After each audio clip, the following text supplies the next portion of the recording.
Good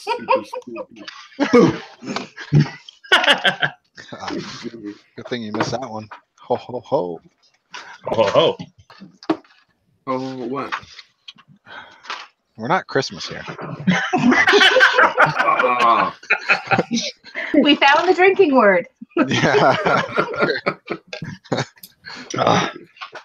Anyways, guys, it's good to be back. Welcome to Hunters Hangout. This is season 6, episode 7. Man, it's been a long time, and we have a special guest with us. We got Jen from Jen's Hunt. She's taking over Brad's job today. Woohoo! Yay! All right, guys, you got to be a little bit patient with her. We just threw her into this just in the last minute, so she's going to take over and try to get all your questions in. So be patient, and she's going to do her best to get to do that. And then we have Bill Ricosa. Woo! Yay! Yeah. And he's going to be taking over the pictures and doing some co-hosting too. And then we have, last but not least, Jamie Huggins. Woohoo! She does the prize and some co-hosting too. She's the brains of the operation this season. So I don't know about all that now. all right, well, we're going to start it off, and we're going to go to the prize. She's going to let us know what prizes that we're going to win today, and she's going to tell you how you can win the prizes. It was my understanding that Phil was asking to do the prizes this time. Okay. Well, Phil, you can do the prizes if you want to do them.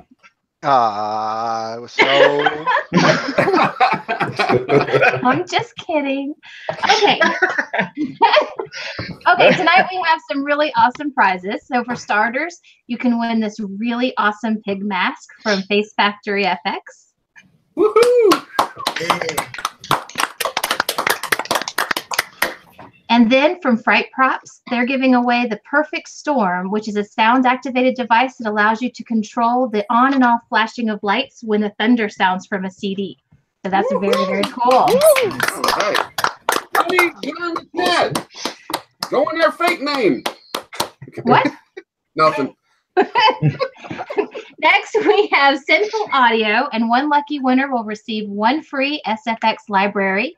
And then if they want to shop while they're there, they get 25% off of original sound design and 10% off of amps or speakers.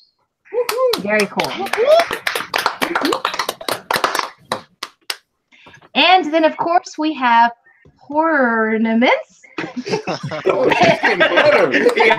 can't pronounce that either. And this week they are giving away this awesome werewolf ornament. Very cool. Ooh, nice. Then we have 1 gallon of fog from Froggy's Fog, which you know everybody needs. I need some more for too. sure.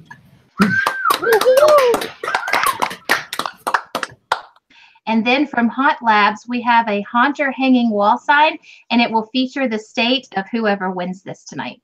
Michigan, I'm sure. And then we can't forget that Sam Haynes is giving away 50% off for everyone who is watching tonight if you order and use the code HAUNTERS in all capital letters.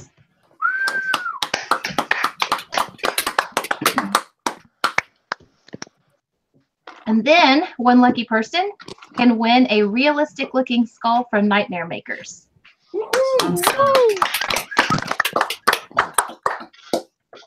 I Love FX Makeup is giving away Line Work X water activated smudge water resistant makeup in a palette of 6 colors. Man, it's a lot of prizes. I know, they just keep coming. Someone is going to win a pair of exotic lenses of their choice, as long as it's non-prescription for normal lenses. So that's exciting. Yeah. Then one lucky winner gets their choice of one of 4 knives from Hardcore Fabrications. Damn. And last but certainly not least, someone is going to win a $25 gift card from Hotwire Foam Factory. And we know we can all use that.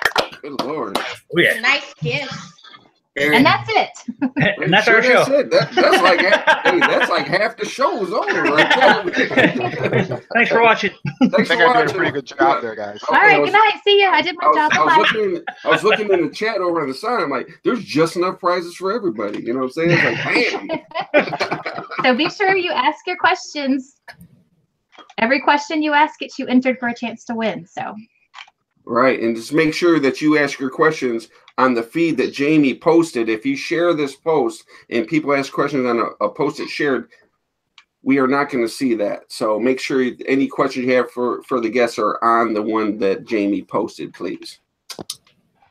All right, so we're going to move it on. We're going to move it on and start the show off. We're going to move over to Bobby and, you know, tell us a little bit about your hunt, you know, maybe like when you started, you know, what gave you the little bug and stuff and the name of it, where you're at, you know, just come on, just throw it out there. All right. So Lake Nightmare is located at, I'm sure some people may have heard of it, Lake Shawnee Amusement Park. It's located in West Virginia. It's more known for its haunted, I don't know what you would say. It's a haunted attraction, and people from all over the world come over to see it. What got me started doing the haunted house was I'm an electrician, and I like to do weird things. So I just got a bunch of pallets and started building one day and created this fabulous haunt. Both of those things are handy. Yes. Right? You gotta have an electrician. Yeah. If you don't, that's like a key thing. You want one. Right. All right, we're gonna move on over to Cathy. Tell us about your hunt and same thing. All right. Well, Hunt on the Hill is located 100 miles north of Green Bay in Norway, Michigan. We are just a small home haunt, mainly outdoors. We have a couple of scenes that have roofs over them, but our guests are outdoors. So we are a weather permitting kind of haunt. Got me started about 5 years ago. We were lacking in trick-or-treaters, and my husband and I just got together as a couple haunters and started a YouTube channel and started watching YouTube channels and getting ideas, and before you know it, here I am. Damn, haunt couples, another setup. Yes. Couldn't do it without him. I know. See, the only problem with haunt couples is there's nobody to say stop spending. All right, we're going to move on over to Jesse. Jesse, tell us a little bit about your hunt. Okay, my name's Jesse Mcpherson, and I have been changing my haunt every year. Jesse, so, can you hear us? Yeah, I can hear you fine. Can you hear us? Are you doing this again? I'm fucking with you. Go ahead. Are you scared? I had to do it. I'm sorry. Go ahead. So, yeah, I got into it. Damn it. What happened? Oh, so I got into it. I was volunteered to help out with a haunted trail for our community in the Uwharrie National Forest near Lake Tillery in North Carolina. And I had no idea what to do. And I went out in the woods and on the trail, and I thought, okay, what can I do? What would I do to get scared out here? Well, it was just you're thrown together, charity haunted trail. A bunch of kids jumping out behind trees every 10 feet, which became annoying after about the 10th or 15th kid jumping out with a mask on. And the following year, I said, you know what, I'll take it over because the guy didn't want to do it. And I started researching what would be cool, blah, blah, blah, blah, blah. Next thing you know, I was hooked. And I started making more elaborate props and things. And it grew, but I changed every year, which was, I wish I wouldn't have. That's hard to that's do. why. That's hard to change every year because like, Yeah. what do you do with Well, it? exactly. I've gotten now to where I'm going to continue what I have and do a little website, homeowner website, and just add to it for the next probably 4 or 5 years. So anyway, that's how I got started. Oh, nice, nice. All right, John. All right. You got something to tell us. Where do I start? I mean, I probably like most of you, I've been into Halloween since I was in kindergarten. I used to always love to go to the parades and stuff. And I remember, I think I was around 15 or 16. I told my friends at the time that when I grow up, running a haunted attraction is what I want to do. We visited a local, I guess it was like a church fundraiser or something. They did one. It was really cool, and it kind of got me into it then. Started learning to build props in 1997 when we got got my first computer, first real internet access. I found a site called the Halloween Monster List. I didn't actually start building props until 2004, but I have like a binder probably that thick full of stuff that I printed off. I remember the flying crank ghost, just being an awe seeing that from Phantasmachanics. So about 2004, my wife and I bought our first house. We started with a small yard haunt. I carved some tombstones. It was really cool. I used to work security up on a ski resort, and they were doing construction over the summer. So I'd go in there in the middle of the night, at the end of my shift, raid the dumpster and take home the 2-inch thick foam.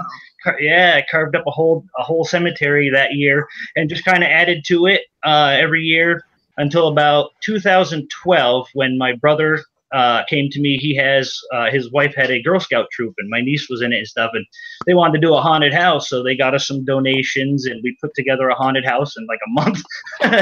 But it was quite a learning experience. I learned a lot from that one year. And in 2013, I met a guy who ran another haunt here in town.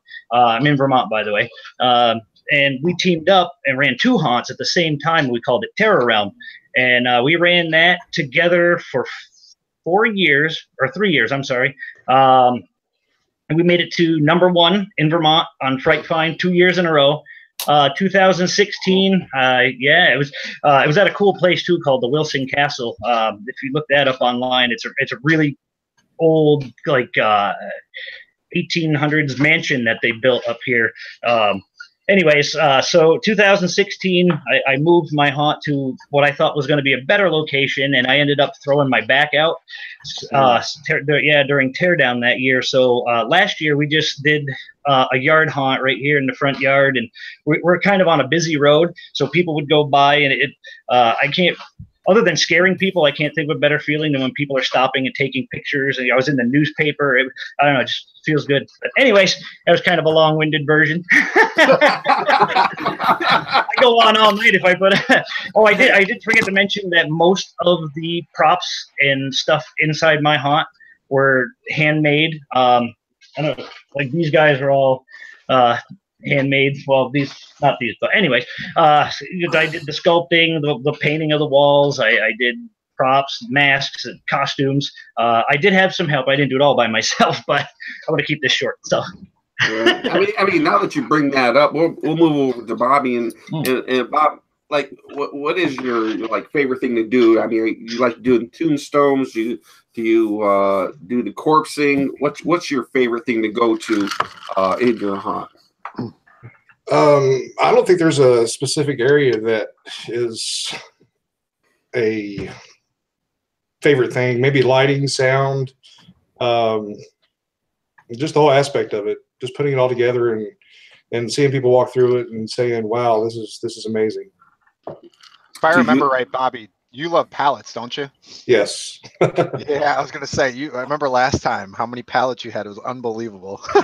Actually, we grew in numbers. We're up to about 2,000 pallets. Wow! Holy my God! That was my first haunt, and just with the pallets, I just loved it because like the spiders would make the webs. You didn't have to do anything, and it's just creepy in itself. I mean, just to have it. So we had a tractor and trailer that was parked down at Lake Shawnee, and it was actually used. Some of the guys that owned that own Lake Shawnee, they went down and helped with Katrina, and they set up a camp for FEMA, and they had all this abundance of extra surplus supplies, and they just parked it at the park. And I was going through there, and I seen all these sheets and air conditioners, and just everything was in this tractor and trailer. And I was like, you know, we could build something with this, and that's what we used to cover all the pallets with. All the walkways was these sheets, and it just made it that much more authentic to have that as a pro hunt. It was phenomenal. Right. And there's a picture over here. I mean, is this is all skids that you made here? Just look at Phil's. Yeah. It's your facade. Yeah, that was this past year's. The name of it was Hostel, which it was kind of like, you've seen the movie Hostel, I'm sure. But it was hostile, like I'm being hostile towards you. So the sign kind of changed back and forth between hostile and hostile. It was kind of a weird theme. I don't think anybody got it, but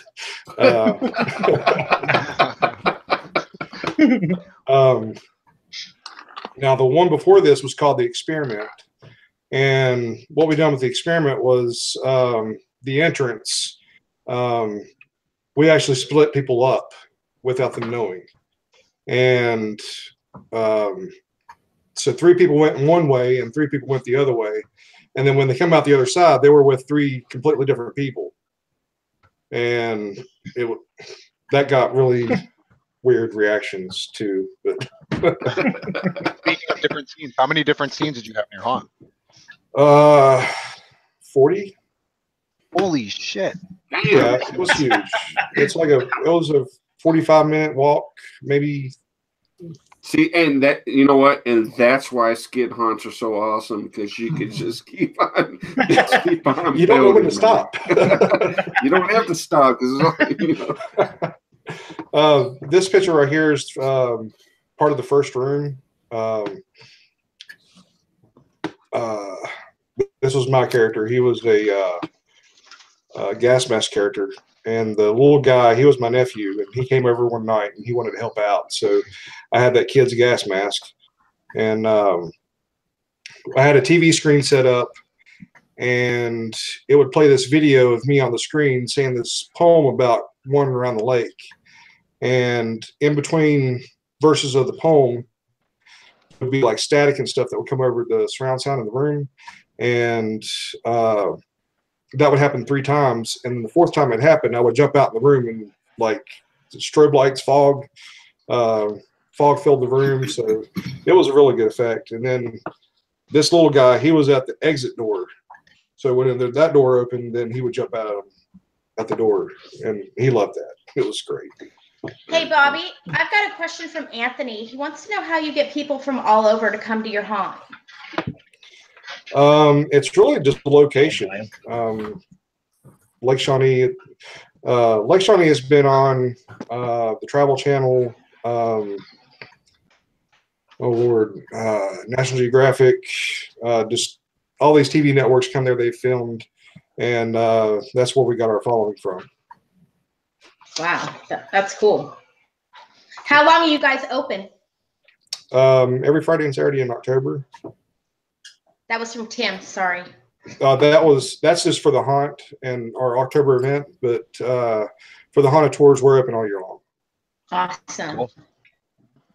Bobby, what's going on in this scene here? It looks like is that a bus? Yes, that's a bus. I was here to people walk on. Yeah. We have a firecracker at the end of it that the clown driver operates.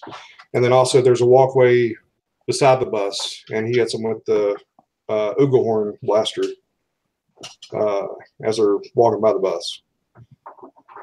Hey, Bobby, Kendall wants to know where you get all your pallets from that you use. There's an industrial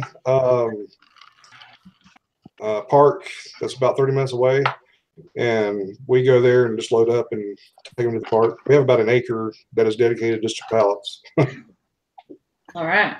Wow. That's awesome. What do you do Sam wants to know what you do with all those pallets when you're done. You just pile them up. You have a warehouse, you say? For the last 2 years, the haunt has stood. We didn't take it down. We're going to rebuild this year because we suffered from some flood damage. So we're going to change everything up this year. Cool. Big build. Yeah. This is my pig character. This was actually changed from the gas mask room. I was in a chair, and I like playing with switches, like 3-way switches, 4-way switches and stuff. So my scene lasted for probably 4 rooms in the haunt. And it started out with pig squeals in the first room. So that when they come in, they see me, and then I charge at them. And then I go, and I kind of like, I'll let them see me 3 or 4 times. And then they round a corner, and there's like this long hallway that's beside of a single wide trailer. And I hide whenever they see that hallway. Then I get behind them, and then I flip another switch, and it's more pig sounds, like right in their face. And then I charge at them down the trailer, scraping the side of the trailer, and it's amazing. Oh, that's cool. Scaring little kids. I don't know why you actually more adults. I cannot believe how many adults are afraid of a big guy. All right, we're gonna move over to Cathy, and we're gonna show some pictures. She's gonna like tell us a little bit about them. Oh, I think. All right. Well, most of our scenes and props at our haunt is made by myself and my husband, but this guy right here, when we go to TerroRealm, we usually try and pick something out that I wouldn't make myself, and we bought him a couple of years ago from Midnight Studio Effects, and his name is Tidamore, and we made a scene all to himself. I made a house for him last year, and he has a whole scene in the haunt with haunted mushrooms and paper mache pumpkins, and oh yes, we love Tidamore. He's like a part of the family for sure. You're like the paper mache queen to me, man. So like, he's standing in the doorway of his house. That's what this picture is. Gotcha. Cathy, Bruce loves you. Oh, well. You might have your first haunt stalker. Yeah, I want one. Oh. Shirtless stalker. So anyway, this is Tidamore's scene with the haunted mushrooms. I've got the little troll, the headhunter troll on the far right. This picture was taken when the sky was really neat one night. It's one of my favorite pictures taken this past season. He was the very last scene in the haunt, right after the Hansel and Gretel scene. Everybody really enjoyed it. I've got all the spooky trees. Gosh, we've got about 5 truckloads of dead sumac that I use for just background effect. It's free. I store it up in the woods where we store all of our props, and we use them year to year, and they're just the perfect spooky tree, and it's just a matter of poking a hole in the ground and, you know, putting the tree in there, and they stand up pretty well throughout the season that we're open. Right. I'm just so jealous of like all your paper mache stuff, and it's like all of it has like its own unique, you know it's from you when you do something. It's not like just random stuff. He's like, it's like, oh, that's, Cathy's stuff right there. Aww. So it's got that uniqueness about it that I love. Oh, thank you. Cathy, Bob wants to know if your style is very unique and if there's a certain artist that has inspired you. There's been a lot. I started out on YouTube. Of course, Alan Hops is my first memory of, a haunter that inspired me. I'm a huge Raina Pete fan from back in the day when she was big into haunting. Of course, Jen's Haunts, Hollywood Haunter, Haunting Grounds, and Goth Gloom. They're all old school hunters. Oh, geez. So yes, so this is my witch in my witch's kitchen, which is in our shed. It's a, it's our tool shed. It holds our lawnmowers and snow blowers in the off season. But we make a full wall, and our guests view it from the outside in. So they're technically, our guests don't have the roof over it, but the shed we're able to close up at the end of the night and lock up. And so yes, it's loaded full of, all kinds of antiques and the witch, Hansel and Gretel, spooky treats of all kinds, music, scents, the fireplace. It's really the grand finale. It's like I said, it's right before Tittamoor the troll scene. So, yeah. So, Cathy, Crossbone Cemetery wants to know what your mushrooms are made of. Everybody loves them. Are they paper mache? Yes, they're paper mache. Yep. And I'm getting a lot of questions about your mushrooms. Yes, I started out with cardboard for the armature and paper mache, and then finished up with paper clay. Yeah, and on her channel, she pretty much says how she does them all. Right. Sure. Right. So you guys Yes. want to check that out. Yes. Bill wants to know if you're having any problems with the weather, and is your paper mache holds up? There's certain things that I babysit throughout. I mean, we're open for 2 weeks at least. We open every night. Once we open every night until Halloween. So we kind of like, a slow Monday compared to a busy weekend. We like to spread out the crowds. We had 1,500 people last year. So my paper mache pumpkins go in every night. And yes, wind and rain is not my friend, but everything survives, and we get better as time goes by, keeping things upright. So here is the whole scene for my Hansel and Gretel scene. This is looking, the outside in from the shed. I painted the cement floor. You can see the full walls, the fireplace that my husband helped make. Yeah, it's one of the first scenes that I do because I can put it all together. I start in August, and I can shut the doors and forget about it. I don't have to worry about weather in there, and I save all the weather sensitive things for the very last bit of the setup. Very nice. Very nice. I gotta say, I like all the gingerbread man and all the. Yeah. I was just trying to pick them out with all the different faces. They're cool. That's definitely, and Alan Hopp has a video out showing just how to make them, so he gets credit for inspiration on them. So, Cathy, Trish Redding wants to know what you're going to create next, because you've already started. I have, yes. I had a little setback this year. I found out that I have early stage breast cancer in November. I'm all done with my chemo, so now I'm back to my projects full time, getting things crossed off the list. It's pretty random this year. We want to redo our photo op, all kinds of plans, but still with the boutique and the Hansel and Gretel scene, it's a little hard to change up scenes, as you all probably know, Right. What do I do with all the boutique stuff if I change that up? So every year it gets better.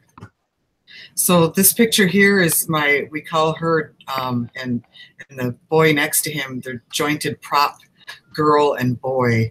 We made them a video on how we made them. They're flexible. You can bend their knees, their elbows.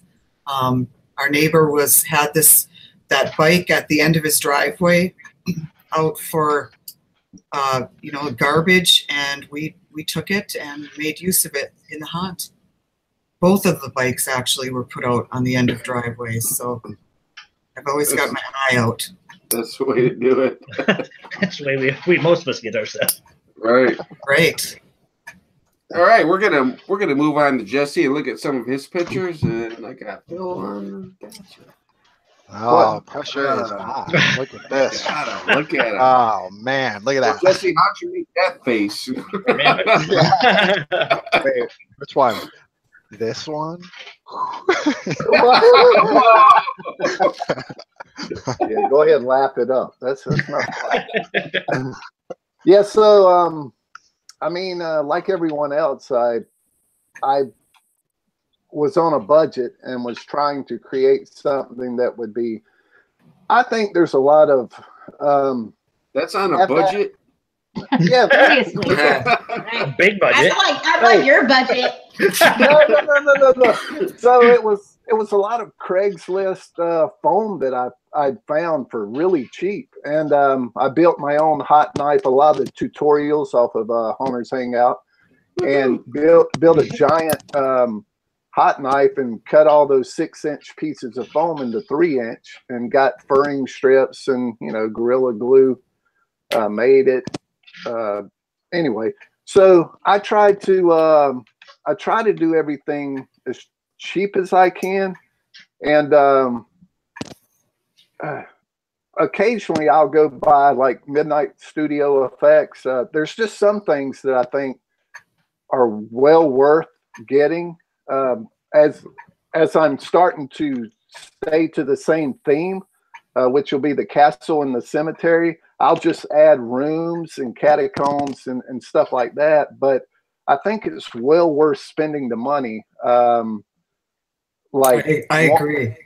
Once a year or once every other year or whatever. But I like the psychological aspect to where you have something really pretty and beautiful to draw the people in.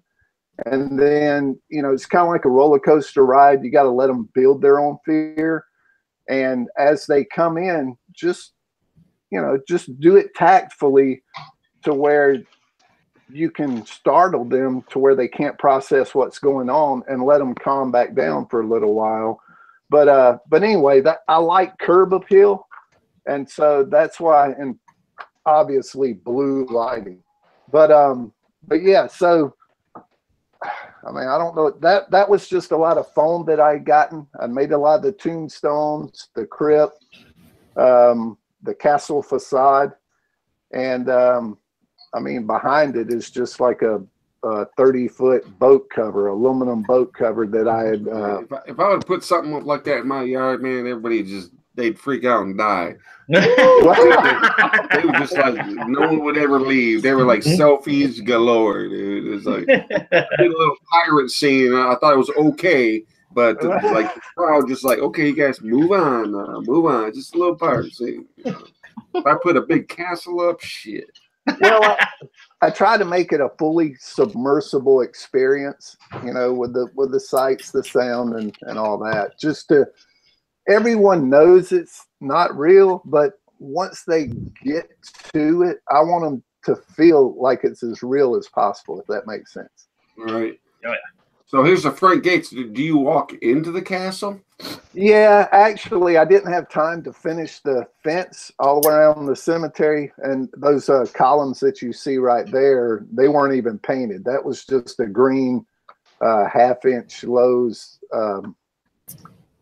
foam board that I had used the hot knife on, just trying to carve in. But yeah, you just walk through there and walk straight into the entrance of the castle, and then navigate through the halls and the rooms.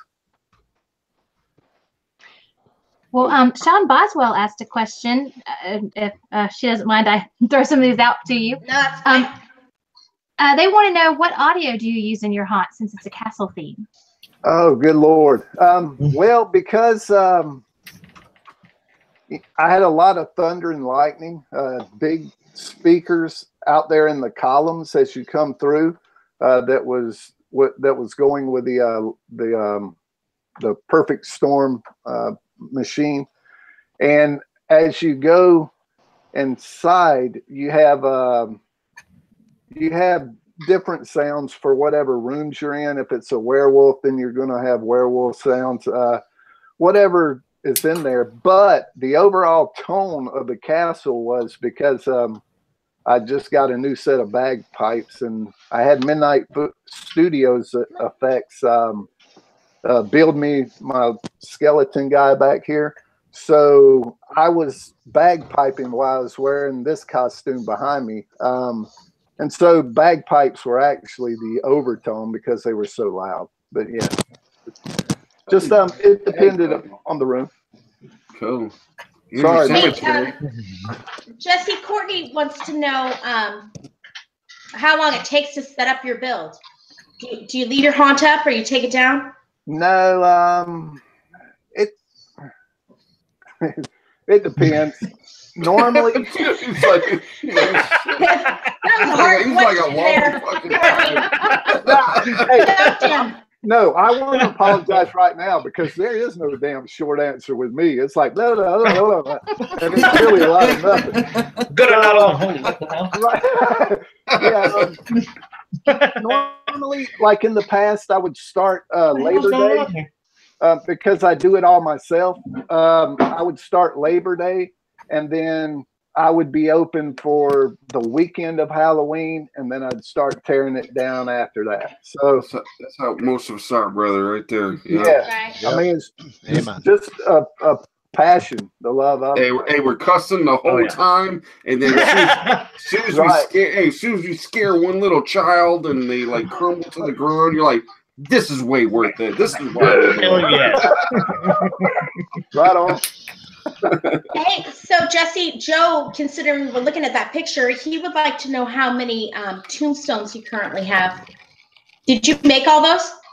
I have no idea. I get donated tombstones. People say, hey, man, I got Halloween tombstones. And I'm like, cool, bring them on over. I built half of them, and half of them are store-bought, or donated. I try to build anytime I get free foam or cheap foam, I'll build a couple of more or whatever.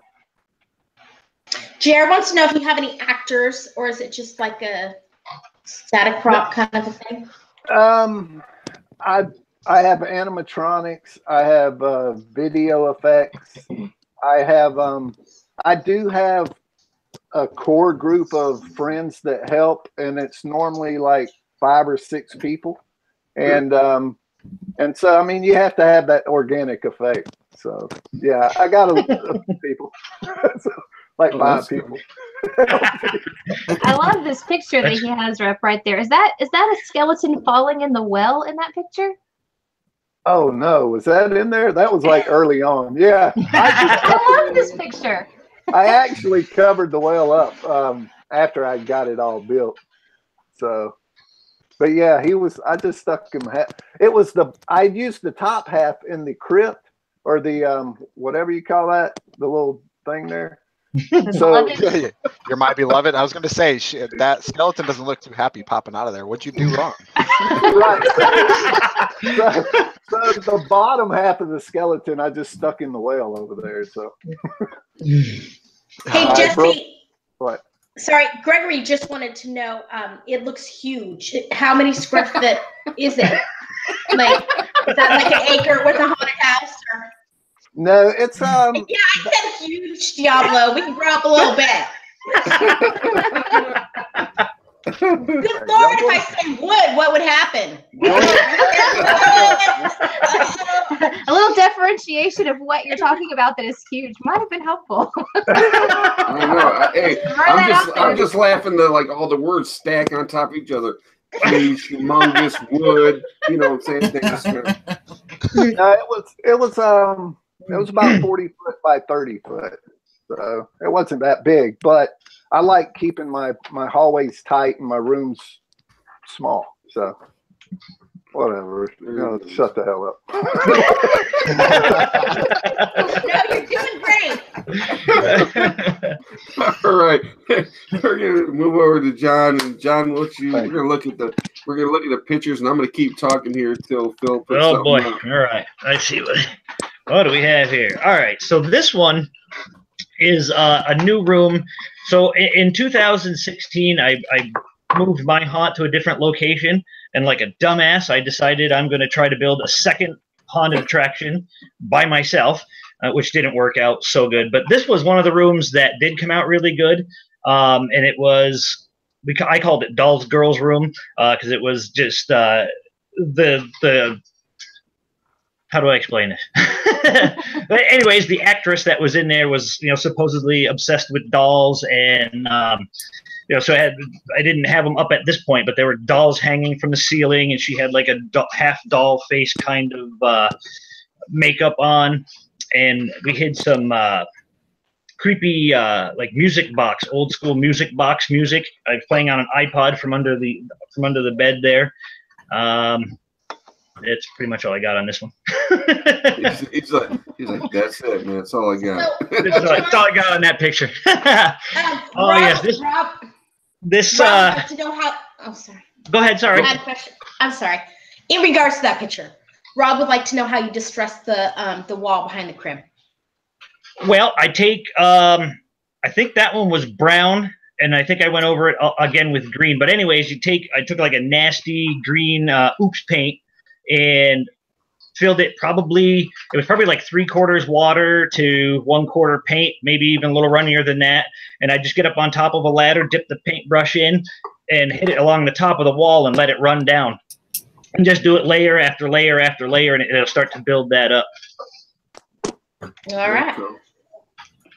All right. So this one, a funny story about this one is I printed this picture off the internet. I'm not sure where I got it. I found it on Google Images, and it was specifically made for a head in a jar prop. So I didn't have a printer at the time, so I went to Staples, and I gave him my thumb drive. And when he asked what file, I said, okay, it's called Head in the Jar. And him and the other associate there just gave me this look and started laughing. But so this one was in my asylum, which was why my original haunt was an insane asylum. And this was in the freezer, and there were hanging bodies. And this was just, printed out. I had it laminated, stuck it inside I think it was a puff jar or something, like big orange cheese balls or something came in, and I stuck it in there, filled it full of water. And I saw a trick. I can't remember where I found it, Pinterest maybe, but using Epsom salt, and I think it was just regular glue, and sticking it on there to make it look like frost and stuff. Oh, that's cool. Yeah. I love Pinterest, man. Yeah, love Pinterest. Everybody loves Pinterest. Right. So this one was in the second haunted house too, which I named it Eternal Unrest, and it was supposed to be an old kind of like a manor house and stuff. And this was the bedroom scene, and I used more reference pictures from Pinterest, and I actually built this Victrola thing out of pieces of cardboard and paper mache. The box is wood, but the actual Victrola part, I took and drew out one of the little leaves or whatever you call those things on a piece of like pizza box, like cereal box or whatever it was. And then I made however many are there, 10 maybe, glued them all together. It was a pain in the ass, but very cool. Yeah, it came out really good. Cool. And the same distressing technique on the walls. And this bureau isn't actually a bureau. It's just a couple sheets of plywood nailed together with some more chunks of plywood on there to look like drawers. Nice. That's what I do. Budgeting right there. But yeah, everything I do is cheap. Budgeting. Yeah, if I don't get it for free, I gotta get it for cheap at least. We're like the best budgeters in the world. Right? Hey, John. Yeah. Sean would like to know if you do any promoting for your haunt, any advertisement, something like that. I haven't in a while because last year I had set up a location to do my haunt, and then it fell through literally the day I went there to take the measurements so I could figure out if it was going to fit where it was going to go, and I change it every year, so the layout is always different. No matter what space I have, I can arrange it to fit in there. Anyway, I went there to take the measurements, and then they decided that they wanted a $600 down payment, and I'm like, that wasn't part of the deal. And yeah, so I said without that, then I got 2 weeks to get my stuff out. Anyway, I haven't done any advertising since 2016, I think. So I usually, what advertising I did do was all done through Facebook. Right. So Matthew wants to know how many people go through your haunt each year. The last year wasn't so good. I thought I was moving it to a better location, but I actually moved it too far out, so we didn't do too good then. But beforehand, it was we were actually small. We're in a not very highly populated area, but we did 3,500, I think, was the most we did, and we were only open like 3 weekends. So that's a lot of people. Is it a free deal? No, it was actually a fundraiser for the Wilson Castle, and I don't know if I sent a picture of that in, but anyways, we would split it three ways, because there's my haunt, my friend Andy's haunt, and then the castle was the host. So we would donate a third of all ticket sales to them. Nice. Nice. Yeah. That is cool. It's a nice picture right here. Oh, yeah, these did people walk through this, or was it just yes, static? yep. No, it was a full walkthrough. Like I said, mine was an asylum, and we had and I changed it every year. So the most we've had was 22 rooms, and we set it up and tear it down every year. So Wow. so yeah, Oh my God. yeah. That's why I have back problems now. Yeah. So this picture is what I repainted last year of one of my favorite hallways. This is I don't remember what I named it, but it was like the maximum security ward in the asylum, where there were 6 of these doors. One of them opened. I'm sorry, 2 of them opened, and there was a gate on each side. So when the people walked in, we'd have an actor slam the gate behind them. It was actually just PVC and wood, but it looked like an iron gate. So we had them shut the gate behind them, and there was a super slow flashing strobe light that would flash like maybe every 2 to 3 seconds.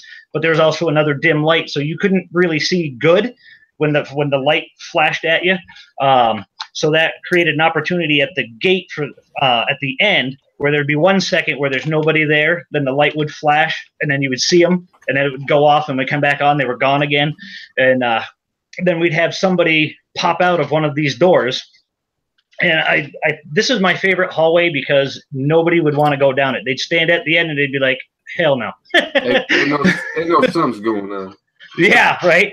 So this is my almost completed hearse, which I did watch some of Jen Haunt's videos to try to get ideas for this.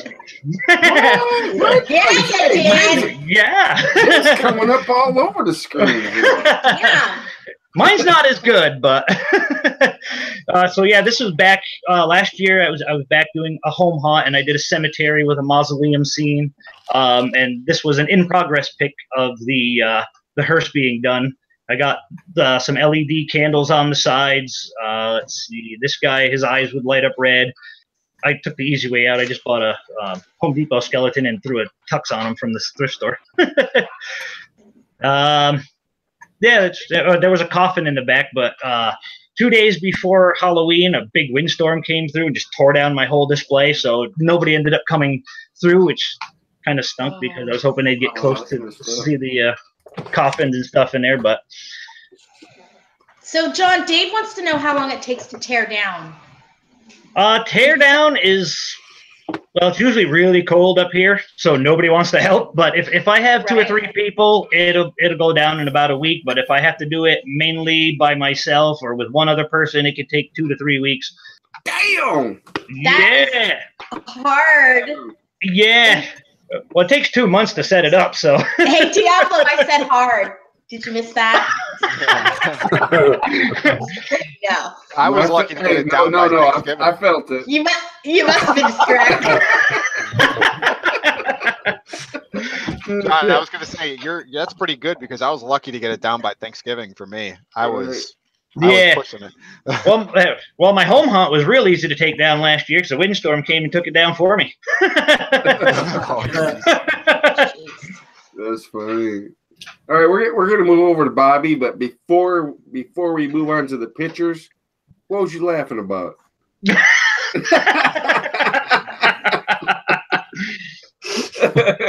I got it, dude. He's like rolling in the chair. I got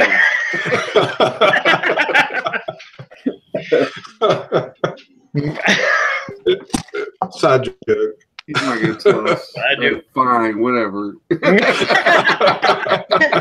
Keep your secrets, Bobby. All right, keep your secrets, man. I had one of my actors watching, and he was poking fun at me because I was static on the screen.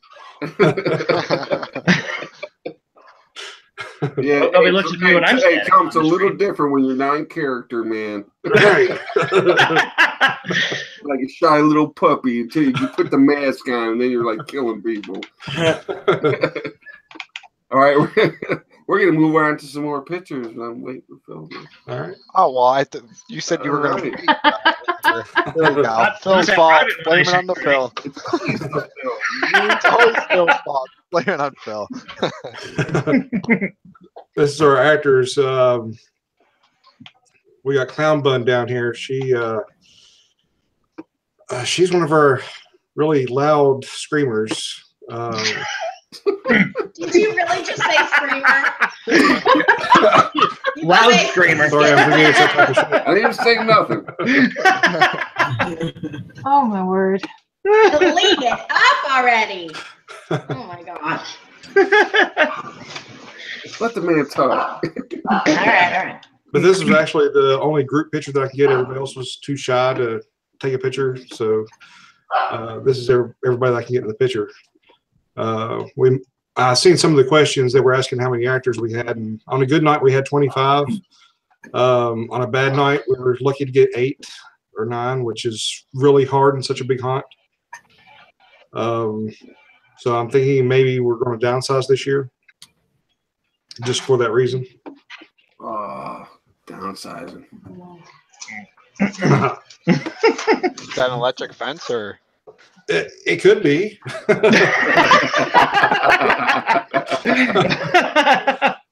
Gave you an idea now. There you go.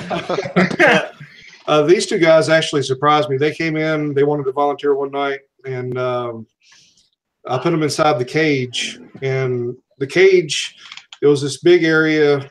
It was meant for like my animal characters. And they came in there and like they were exiting the hunt, and then people were like, "Yeah, the naked guy was great." I'm like, "I've got a naked guy." What? See how we try not to keep going there? See, this show is going downhill so quick. But yeah, these two guys, they sold that area. It was great. Rob wants to know if you pay your actors. Some actors do get paid. It depends on their activity within the whole build process and stuff. And so we do throw them some incentive. Some people, if they act maybe 1 or 2 nights, they're just volunteered. Their ability to scream. Yeah, that helps. Hey, Bob, see Ginger. See your actor just moved. What the hell? That prop just moved. It's no longer the prop. I didn't see him do that. I didn't see it move like the whole time. All of a sudden, like, hey, what's up? What'd you get back there? That's honestly scary. I was answering questions on Facebook during everybody else's talk, so good job.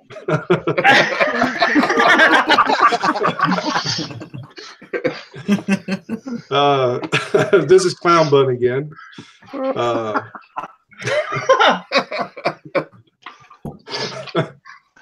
Hey, he's not the nude guy, is he?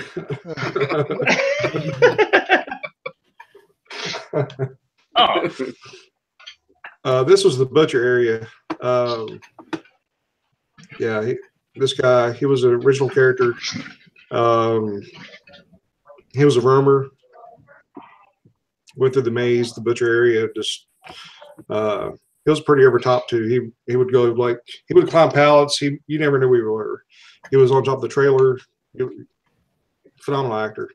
Hey, Bobby, I got a suggestion for you. You should make that a sparking fence. Right? Oh, actually, gosh, that'd be cool. No, that'd be cool. I'm saying put the hooking tool on the other side. One of my other actors, Eddie, he actually made a machete spark fence prop, and he would use that and go across the fence. That was pretty awesome. Bobby, Sean wants to know how many days you're open during the year. Every Friday and Saturday of October. Of October, yeah. So 10 nights, I believe. That's cool. Nice. Dude, I'm still impressed that guy sat there that whole time. look at it like that guy should win a prize. That was creepy. Like, what if he's got an itch? I was like, I did not even see him move like the whole time we were like on, and it was like an hour before we got on, and niggas still weren't moving. Oh, it wasn't anything. Oh, was it?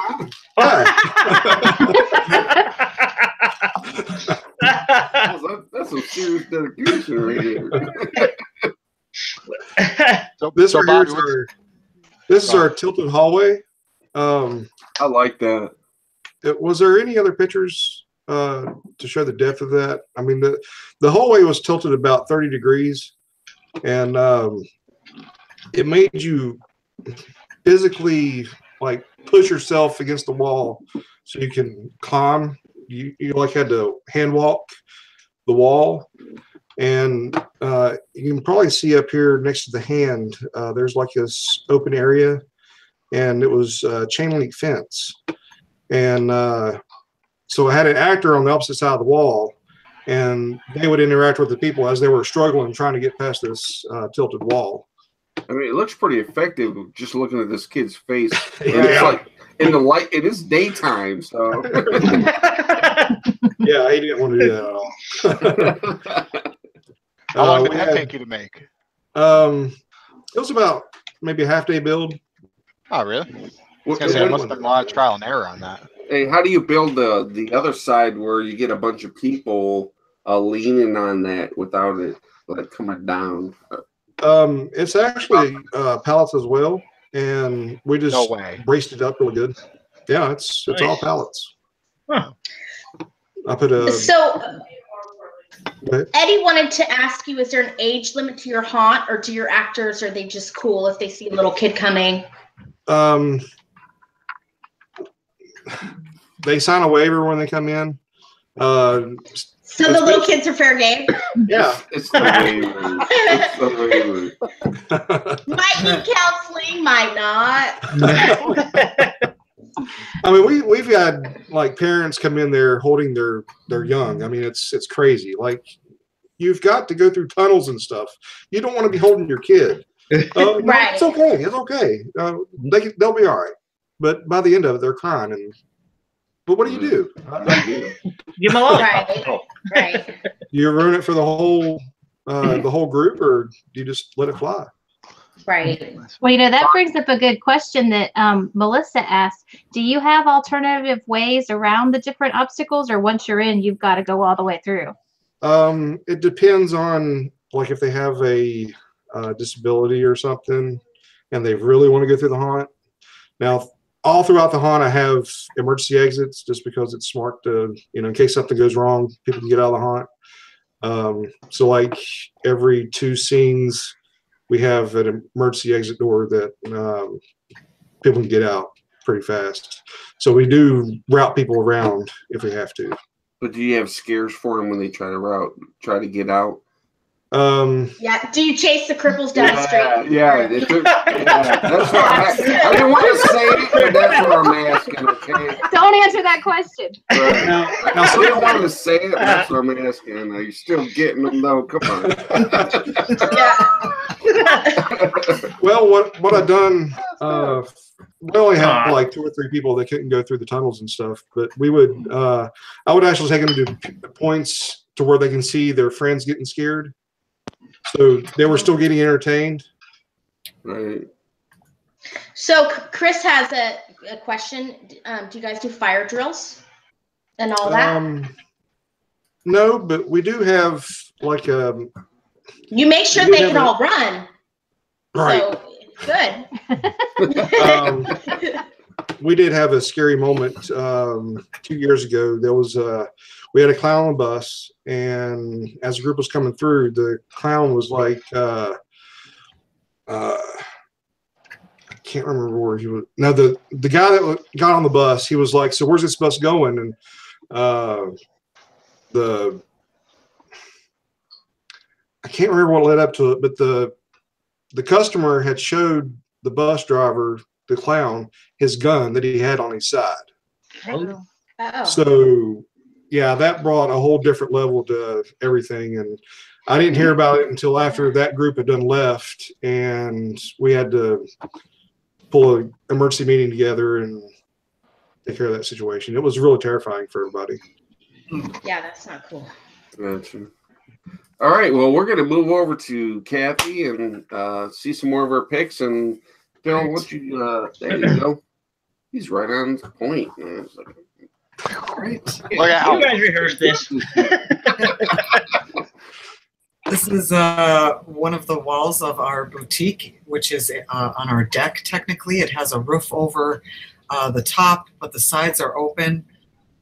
So it's basically what you walk into. This would be to your left. So these are my mannequins that I've painted up like the dead of the day, and the clothes that are for sale in the boutique, and the hats, and yeah. That's pretty cool. How long does it take you to do like a paper mache prep? Because I mean, in your videos, it's like, well, I got 5 layers on, I got 3 layers on. It's like boom. It's like, you know, it's kind of like a short video. How long does it really take you to do all your preps? Well, paper mache pumpkin could, you know, a couple weeks, 2-3 weeks, with the drying times in between. Make it look so quick. Well, you know, and the thing is, who wants to videotape paper mache, or you make it like I want to do it. You make it look like I want to do it.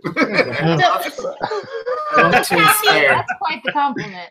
Yeah. So, Cathy, on average, how many layers do you end up doing where you're like, it's ready for clay? 4 or 5. Okay. But, you know, with each layer, you know, it's not just one layer. You know, you can get in a couple layers with each session. So I've had a lot of. Yeah, go ahead. I'm just wondering, you know, you use a lot of clay. Whose recipe did you like, or did you end up kind of making your own? Well, I was going to say I've had a lot of inspiration with the paper mache department. Scott Stoll offers online classes, so I've taken a couple classes from him, and I do use his recipe for paper clay. But there's a lot of different recipes, and some, you know, you just have to find what's best for you. You know, it's basically paper pulp or toilet paper for your base. You know, I prefer the paper pulp, but others prefer toilet paper. You know? So Right. Just got to take it all in and do what's best for you. And right, Jay Olson's got to get paper clay. Paper. Yes, he does. Yes, yeah, Jay's great. And Jay Wall, you know, we can't forget him. Yeah. Don't forget his 50 videos. Yes. Right? You gotta get Jay Wall. Right. He was the first. Let me show you how to do this. Yes. It's only gonna take you 6 months. Just watch the videos. Yeah. Cathy, I gotta admit, I really, really love these paint jobs. How long did it take you to actually paint that? And did you ever like mess up to where you're like, oh, well, that's the nice thing about paint is you can, you know, if you do mess up, you can just paint over it and, you know, redo it. The mannequins didn't take really long, you know, an evening basically for each one. So lots of fun.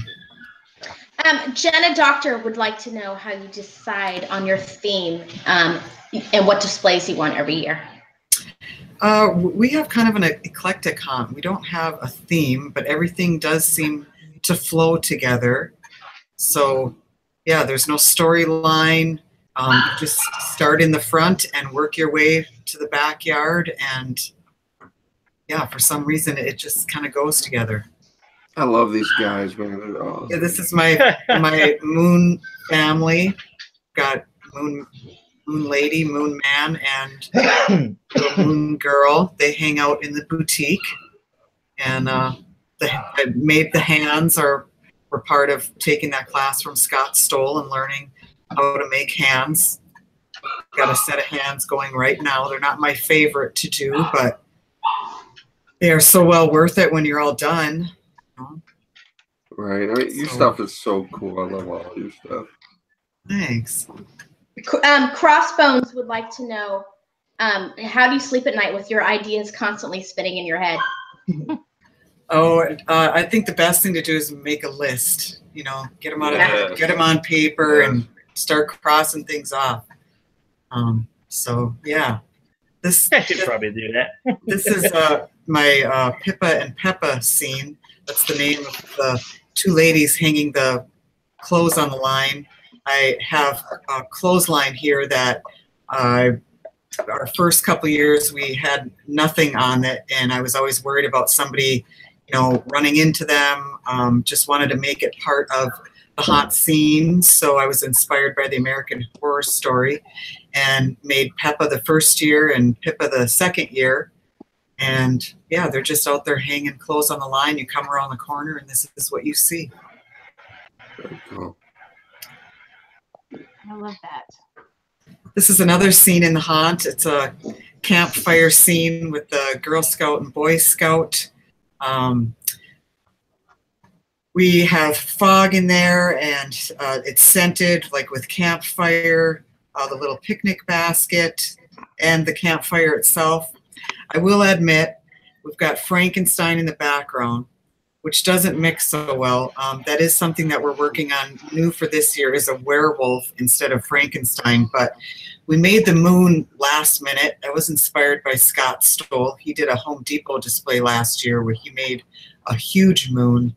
And I was able to visit his studio, and he did a little tutorial on how to do the moon. So we made 2 moons, and we were kind of clueless as to what to put in front of this one. Frank was up for the part, so he'll be replaced with a werewolf this year, but he did well. Nice. Travis wants to know what's the biggest paper mache project you've done? The wailing tree. I don't have a picture of it, but my wailing tree was huge. Jack in the Box was big too. He'll be coming up in the pictures. This girl is sitting on right outside my front door. She's holding the bowl full of treats for all my trick-or-treaters. I make 3 trick-or-treaters every year. I'm up to, I think, 12 or 13. So, yeah. And Cathy, I wanted to know, are you making your eyeballs or are you buying them? Hers are just, I bought the plastic Christmas balls at the Dollar Tree over Christmas time and then use them for eyeballs. You know what I mean? So you're painting your eyeballs. Most of them. Some of them are purchased, but hers are big and bulgy. They're bulging out of, so hers are painted. That's amazing. I just love her style. It's so off the wall and some of it. Do your props change their clothes, or once they're dressed, that's what they wear? Pretty much once they're dressed, that's what they're set for life. Janice wants to know. I'm sorry. Go ahead. Hey, you're the question person, man. Just spit it out. I was just gonna say, Janice wants to know how long it takes to go through your haunt. And that's it. I would say 20 minutes or longer. I mean, on the average about 20 minutes, but it could take you a half hour. Some boys will show up and go through it in 2 minutes and then ask if that's all we have. You know how it is sometimes. Because they didn't see it. Yeah, right. Young boys, that type of thing. Yeah. They don't appreciate it. That's why. That's right. Right. Yes. So anyway, yeah. All right, we're gonna move on to Jesse, and we're gonna show some pics for him. And I don't think I have any more pics. Oh, that's more pics. We had like 3 to begin with. Oh no, I hooked you up, man. Hey, he went and stole some more for you, Mr. 3 Pics. No, I had to show everything. You've got some awesome stuff. Well, thank you. These guys I found, there's another Craigslist find. There was Bucky Skellingtons. He's been drinking. But no. But I drove to Virginia to get these because the guy had 6 Buckies at the time. This was probably 7 years ago, for $150. So nice.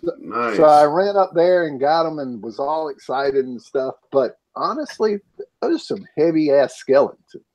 So I found that just getting the Costco or the whatever the Home Depot skeletons for what I do works fantastic. You can put animatronic heads on them a lot easier and blah, blah, blah, blah, blah. But anyway, so this, I just, did and I have no idea where I got it. I copied it from someone, one of the haunt sites where they're carrying the casket. Normally, I have my talking skeleton. Damn, I don't know why I keep saying skeleton, but the talking skeleton. You don't remember all that nip you was doing before the show started?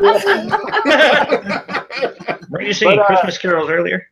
Yeah, normally I have the talking skeleton inside the casket that they're carrying, and he'll either have the haunt rules or or something that I record and program in there. But I had him sitting on top of the castle this year as you come in, and he's just up there talking. But that's what that was. Well, a lot of people are asking how you get these skeletons to stand up so well, and I'd like to know that too. I take rebar. Drive the rebar in the ground, paint PVC pipe, like 1.5 PVC black, and I stick it over the rebar and just zip tie the skeletons to the rebar. To the PVC pipes. So it's essentially you're making an H or a just two sides and a top, and setting the casket on top, which was very light. But it's an easy process. There's a lot of tutorials out on the web to do that. Jesse, Rob wants to know. Sorry. No, I use rebar for a lot of stuff, to include the tombstones and all that. Sorry.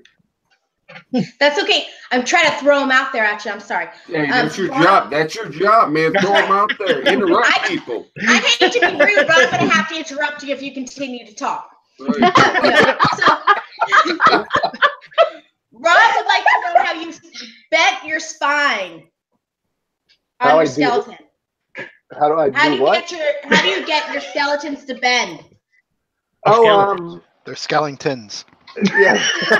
The skeletons. What is a skeleton? Actually, I either use a heat gun and slowly do it. These guys, the Buckies, are just pretty much bent anyway. They have like a scoliosis going on. That's just the way they're made, because they have the actual disc in between the vertebrae, so the spines kind of curve naturally. But those are some pretty cool ass skeletons. not to be confused with the jacks. Correct. You okay there, Jamie? Jamie. You guys are never having me on here again. Oh no, I am loving this. Okay. Oh, here's a good picture of the castle. All right. I'm trying to get it back on track here. He's not talking now because she told him to stop talking. Yeah, so this is the entrance. I have Atmos Effects portraits, unliving portraits, as you walk into the castle, right there on the wall. And they're just doing some Withering Heights or whatever scene that was, because I had the actual pictures later in the hallways that do the startle scream and all that stuff. But Chris wants to know how many skeletons you have. So I have one skeleton, and I have about 15 or 17 of the skeletons. So I don't know, about 18 of them, I guess. Funny. Nice. That is funny. Oh, I love the door there. Yeah. Yeah. Well, so what happened with cool. the door? Yeah, there was a. I went somewhere and saw a door knocker that was motion activated. It was some little cheesy like "welcome," blah blah blah, and the eyes lit up, and I thought, yeah, that guy right there. So. You can actually see, hey, you can actually see the little test string still hanging from the thing there on the door. But so I got the door knocker, and I thought I didn't have a door on the entrance, and I thought, damn, I need to make a door for this guy. So if you don't take the wire off, it doesn't work, right? No. That was before I opened up. I had taken it off and fastened it properly. But so I built the door just because I found the door knocker and it was 3-inch foam board. And I went ahead and, carved it out, painted it, and said, hey, man, this is cool. Just because I like the door knocker. Right. Oh, that's cool. They said knocker 4 times and have somebody busting up. And this is it's not a good picture, but I think because they were actually in motion, it didn't come out too well. But it's that was leading into that was just to build. Oh, look, did the picture move? Because and kind of build fear as they started down the hallway. Mitchell wanted to know how thick that foam is, and you said you got it for a deal. How much did you pay for that foam? I had got 15 4x8 sheets of 6-inch thick foam, and it was I think $160. Oh, a sheet, man! So I had taken it and, like I said, found a tutorial to build my own hot knife. So I built like a 5-foot wide hot knife, and I took the 6-inch thick sheets and slid it through it and made them into 3-inch. So I had like 32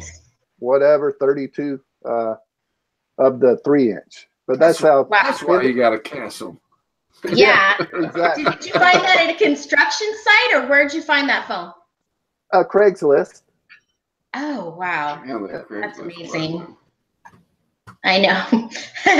No, you buy broken stuff and then you get robbed in California. Right.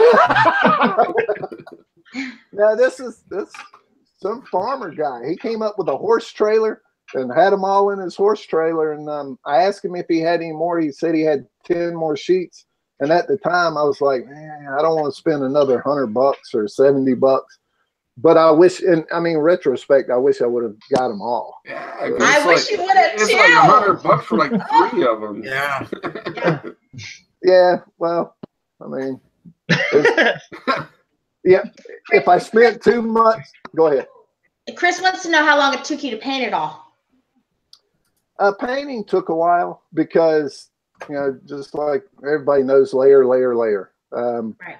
And I would like to find a product I could use that will hard coat it without it being ultra expensive. So, did you try Jay Wall's driveway sealer? I'm sorry. Are there other people here? I use Jay Wall's drywall sealer. Yeah, the driveway seal is not me. It's Jay Wall, but that's inexpensive. 5 gallons in my area. It's like $17. It's amazing. Now, do you still have to put a latex paint over that, or? No, I just dry brush it with like some gray, and it's waterproof. It's got a grainy texture. Yes, I paint it. I do the driveway sealer first, and then paint, and then I seal it with like a spray sealer. Right. Yeah, great. What about this? What about this scene here? This is nice. Oh, well, Phil took it down. There you go. What's going on up top there? Oh yeah, that's well, those 2 heads are like little budget heads from damn it. Hell, I can't even remember where I got them from. But anyway, it was a king and queen on a stake, decapitated. Then you had the skeleton over to the right. That's my little talking skeleton guy.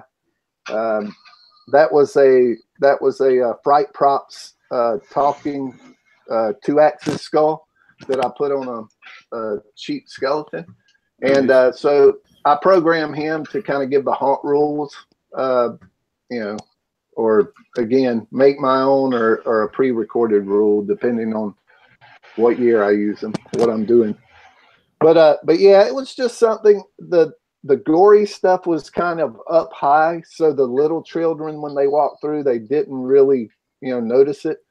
But it was subtle. So it's subtle enough for that. But as the adults went through, they could really see, you know, the detail and the goriness, you know, just to add to it. It was cool.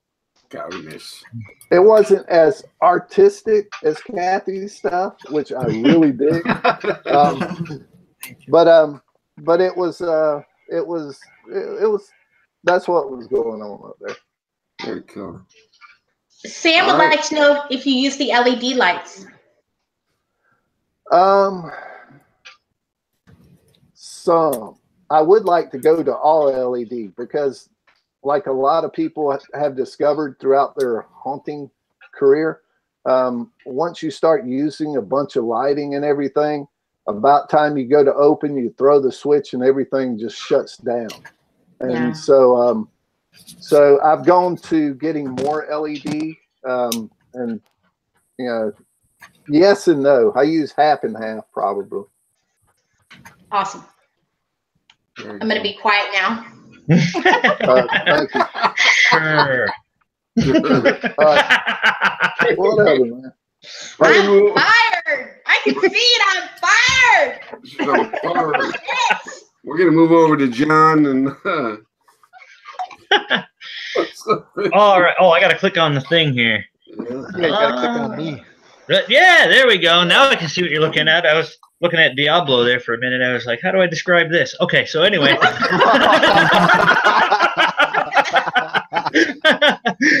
So this is boy, when the hell did we make this? I can't honestly. I think this one's actually one of the very first coffins I ever made. My brother helped me with this one. He used to work at a lumber mill, and they would throw away, you know, scraps. John, are you there? Hello? Oh, don't you dare! Almost fell for that. So anyway, where was I? Oh yeah. So yeah. Okay. So this is one of those heavy ass Bucky skulls. Someone else actually made this. I honestly don't remember where I got it. It was given to me though. This was one I got this in my early days of learning how to make props. I had somebody else had done it with tissue and latex over a Bucky skull, and so this was I called it the coffin room. What else? I guess there's like 6 coffins in here, and originally we had them bolted to the wall, and some of them had bodies in it like this one, and some of them were closed. And we had one that was actually attached to the wall, but it didn't have any back, so an actor could slam through the door and jump out and scare the shit out of people. And this one actually served as a distraction while they were looking at that. That's when somebody would pop out kind of a little bit behind the leader there and scare them. Very cool. That's nice. This is I would like to know how many skeletons you have. Holy moly! I don't have any skeletons, but Oh shit! I actually have like 10 of these plastic skeletons, and that's about it. So this is one of the asylum. It wasn't quite done in this picture, but I wanted to create a fake set of double doors. I needed a space for a room. I had space for a room rather, and I didn't have, but it wasn't like a full room, so I had like a little 8x8 space. So I created these to make them look like doorways set back in a hallway, kind of. Nice. Joe would like to know how many coffins you have in that room. In that room there were 6, but now I'm up to 10.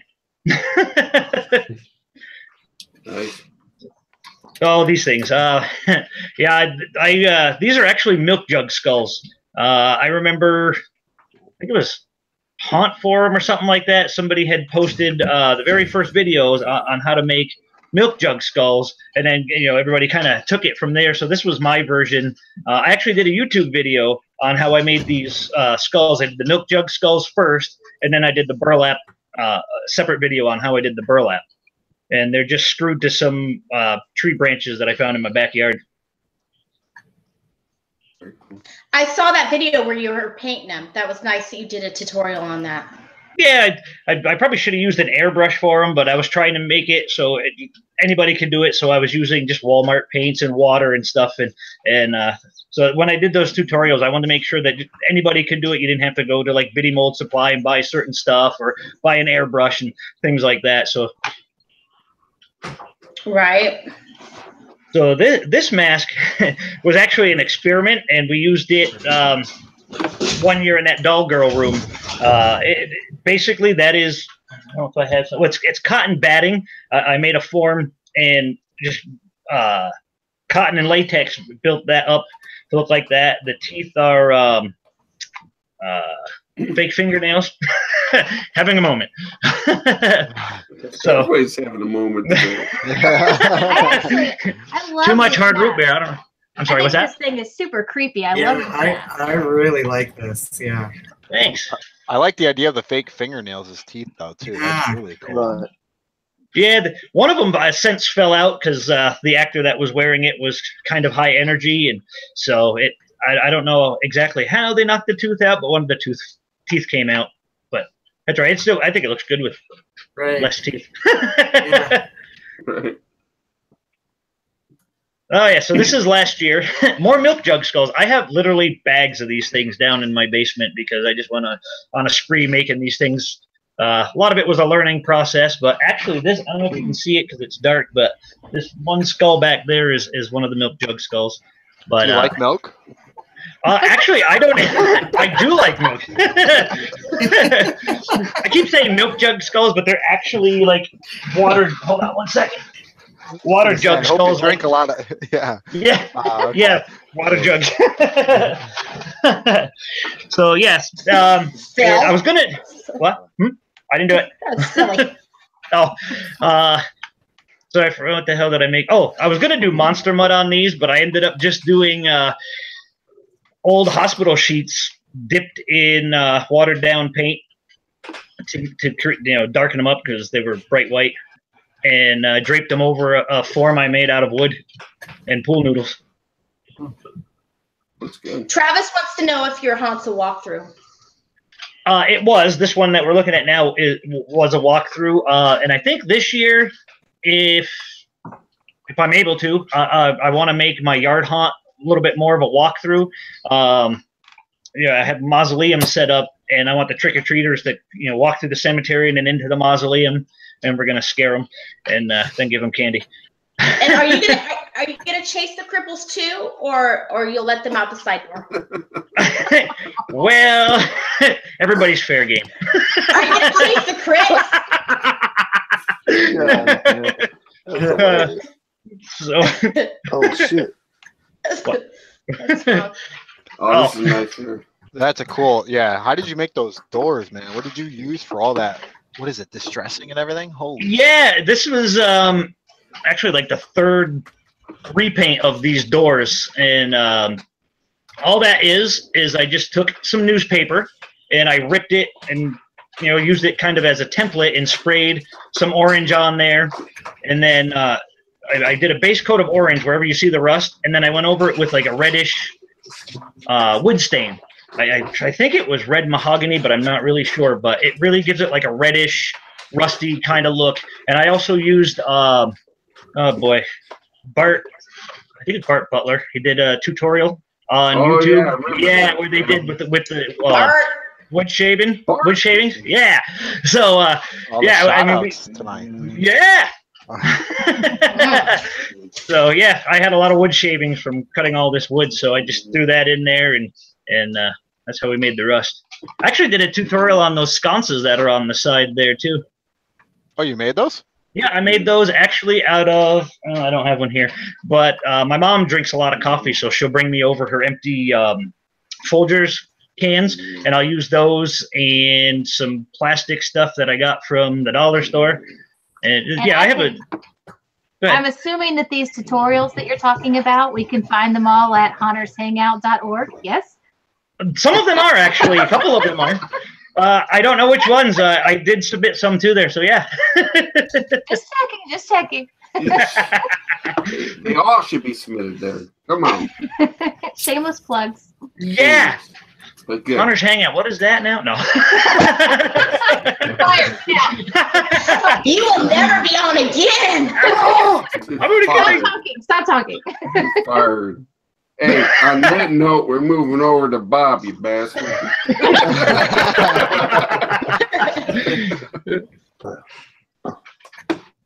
ET phone home. Oh, Bobby, what's going on here, man? Holy. This actually turned.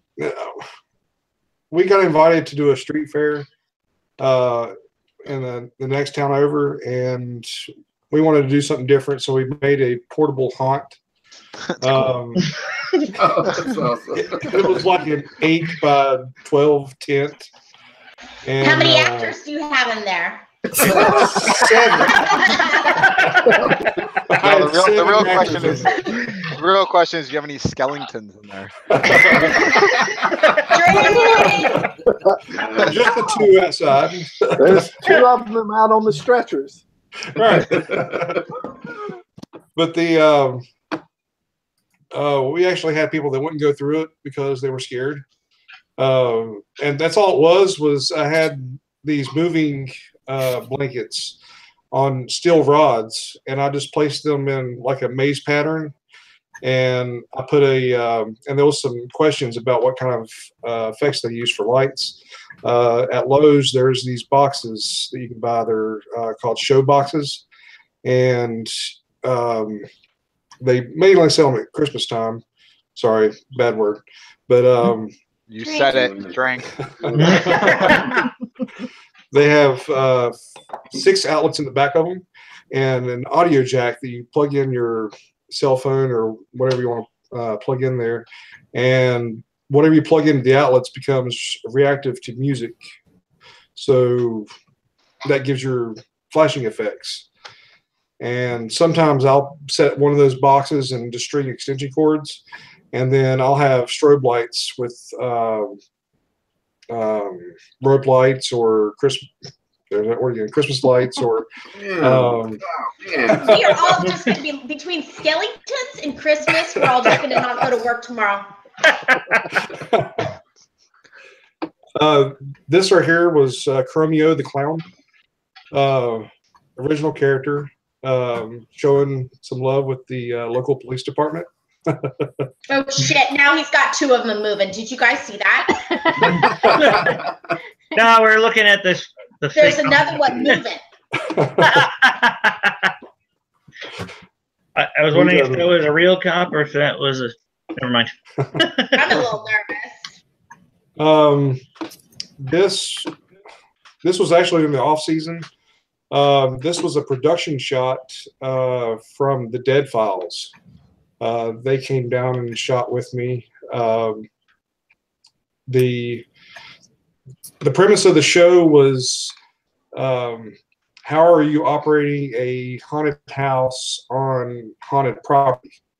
So Steve, the main guy of the show, he was actually interviewing me, and I was telling him how the 2 coincided and how it worked.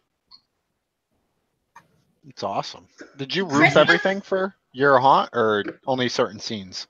Certain scenes. I couldn't afford. Well, I couldn't afford roofing for the whole haunt. I mean, it's just too big. What do you mean? You use pallets? You can make it. Yeah, I guess it could, but yeah. That's a lot of time. Chris wants to know where you got your clear tubing. I actually found it in the storage building. So you stole it. Yeah, was it your storage building? No. Like you got Pressure's on, Bobby. Pressure's on. What's going on here, though, with this tube? Is it coming out of the bus? Did people have to crawl? Yes. That's actually 4 feet tall, that tube. And I found the tubes on this auction site. and I got 2 of the 4-foot, 20-foot long tubes and some smaller ones for like $200. So I knew I could use them somehow, and I wanted to do something different and elevate one to make people, you know, feel like they were up in the air. And they crawl through that. Yep. Oh, good Lord. I will never go to your haunt. I'm having claustrophobia just watching this. I like how you don't have anything on the other. I like how you don't have anything on the other end, and all of a sudden they just go. You're just like, that's the scary part. Linda wants to know if anyone's ever gotten stuck in the tube. Just a guy in a wheelchair. Yeah. Wheelchair still there. Oh, gosh. You gotta help the trips through. Yeah, this is the end of the tunnel. We actually built a ramp that they come down out of, and when they step out of the tube, there was this open spot with some expanded metal, and they could look down, and I had a little scene up underneath the tunnel that they had to go over top of. And then they went down. He wants to know how you got that big tube home. Big forklift. We just stuck the forks in there, and then we just got it in there and set it right on top of the pallets. No, I mean, like, how'd you get it home? Did you take it down the freeway? Oh, yeah. We had a 40-foot trailer, and we just... That must have been quite a... Oh, very cool. All right, we're going to move on to Cathy and check out a couple more of her picks. Great. What we got going on here? Flashing. That's not me. That's Google. Oh, blame Google. They heard us talking about the cripples. We've been flagged for talking about the cripples. We never heard that one before. Blame Google. That was Google, not me. Maybe it was. So these are my old ladies heading to the boutique entrance.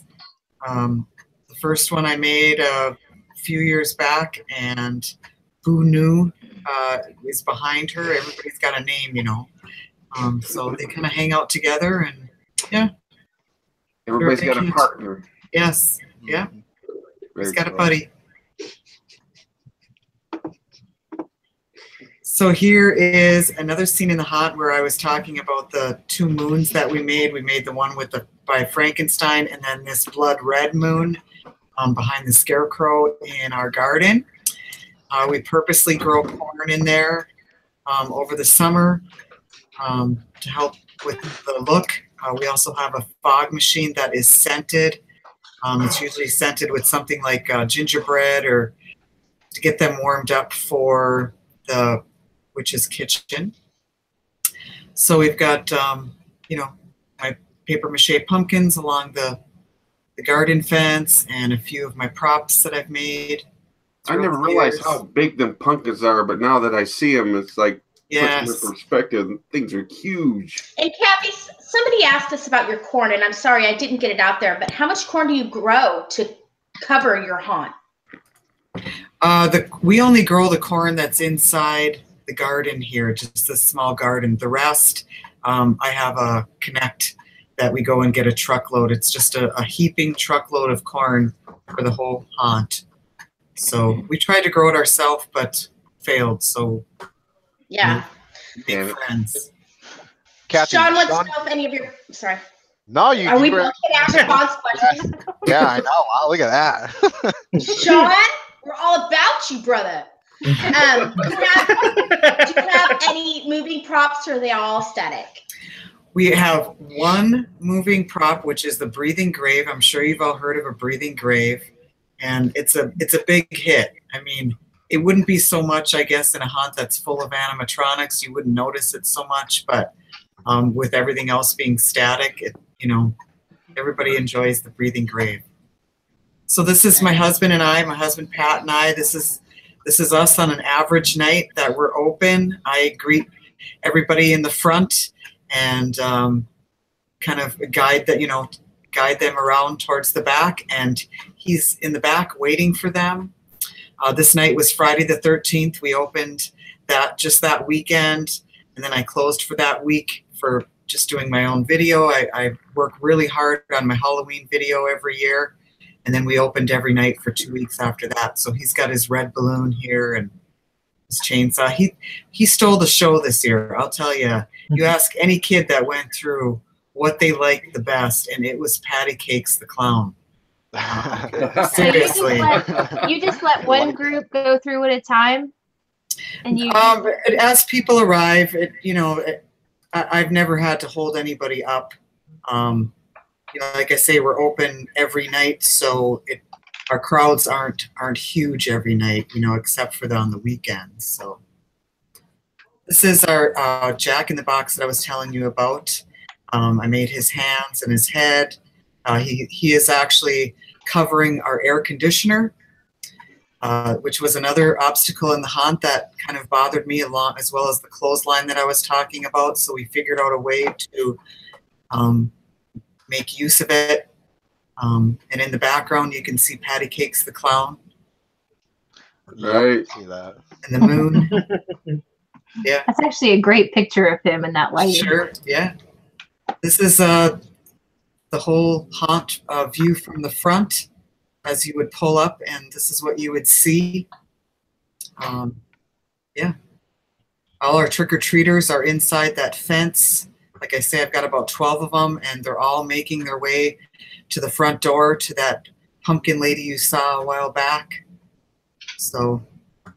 Hey, Cathy, Sean asked a while ago, since he's our brother, how many scenes do you have in your haunt? I would say about 10 different scenes. Yeah. Oh, that's nice. That's a lot, yeah. Kind of guesstimating, but yeah. That's cool. All right, thanks a lot. We're gonna move over to Jesse. All right. And get some pics out. All right. Oh, is that you bagpiping? That's me bagpiping without the bagpipes in my skeleton suit made by Midnight Studios Effects. Woohoo! Cool. But yeah, so that was my big spin last year, and Kyle over there did an absolute fantastic job. He hooked me up with a stunt suit that wasn't fully made, so I could alter it for the bagpiper. But I think next year I will do away with the bagpiper garb, and then just go ahead and go with the skeleton. Damn it. That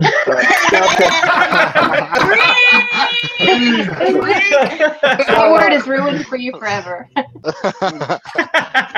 So right here is the foam, the 4x8 sheets. I mean, they weren't pretty, but the price was right, and I was happy with it. Oh man, that's awesome, dude! I wish I could run into something like that. And that's the hot knife that I made, and I just got a little. That's where I was building my props and that little whatever 10 by 15 thing from Harbor Freight, and I just slide the 6-inch foam through there and cut them in half. Dude, that is literally crazy to even think of building something like that. I've been like, well, I'm just gonna have to have them 3 inches thick. I'm not doing that. Well, I needed more, and I couldn't source more economically, so I went ahead and built that hot knife. So awesome. Yeah, it's awesome. That's cool. Yeah, that's how it started, and that was me putting it together. That's neat. And carving it with the hot knife and everything. How many pieces of foam is that? Right there, that's 3 of the 4x8 sheets. I done them, like a trifold, and then the top pieces were. That was 1.5 or 1 1/3 full sheets of the 6-inch foam. But after I cut it down, you could see I used some of the 6-inch pieces, like 2 6-inch boards to do the the castle top. So I don't know what the hell that was, but I had bricks on the top because I was gorilla gluing that down at the time. Well, that's a good question, Jesse. Really quick, how did you attach all the foam to your framework? Gorilla glue and screws. Okay, so you were able to hide the screws in the front facer and everything. Yeah, actually, there was no screws from the front side. The back side, I put 1x3 furring strips, which were inexpensive. I gorilla glued them on and then screwed them from the back. So, you didn't see any of them. Very cool. Jesse, Chris wants to know if you did a tutorial on your hot knife. And, you know, it's on the Hunter's Hangout page, right? Right. It's gotta be. It's gotta be. Why, of course. I like that answer. Yeah, why? No, actually, why wouldn't it be? Right. I did do a tutorial. I just haven't uploaded it to anything, so I guess I could. Where are you gonna upload it to? Nowhere. It's still on the You and me, we're going to talk later. Yes, ma'am. Okay, on that note, we're moving on again. Cut off. We're cut off. Those are like somebody else's. Those are mine. That's right, Jesse, because you're cut off. Claim this photo. All right. So these are the 2-inch foam that I dug out of the dumpster. Actually, these are newer. Actually got those a couple of years ago out of a dumpster. But yeah, I just based them out with white. And I can't remember where, but I saw a tutorial where somebody would take water and they would spray them over the tombstone and then lightly mist it with spray paint and then dab it off with a rag. And it created this like stone granite type of texture on it. And I really like that. And then I did so I did that. And then the streaks are all hand painted with watered down black paint. Those actually were somebody paid me to make them for their movie. I hope the movie came out good. So this is actually a milk jug skull, go figure. But the rest of it I actually made out of I did a tape body out of just packing tape and like the grocery bags, which I did a video on. And then I went over, after shaping it, I went over, the ribs are actually rolled out cotton balls. And I can't remember if it was paper mache or what I used to paint them on there. I think it was paper mache paste, which made them pretty hard. Anyway, so yeah, those are cotton balls. You said the word, didn't you? We just weren't going to get the show done. And then he paused the Diablo blush.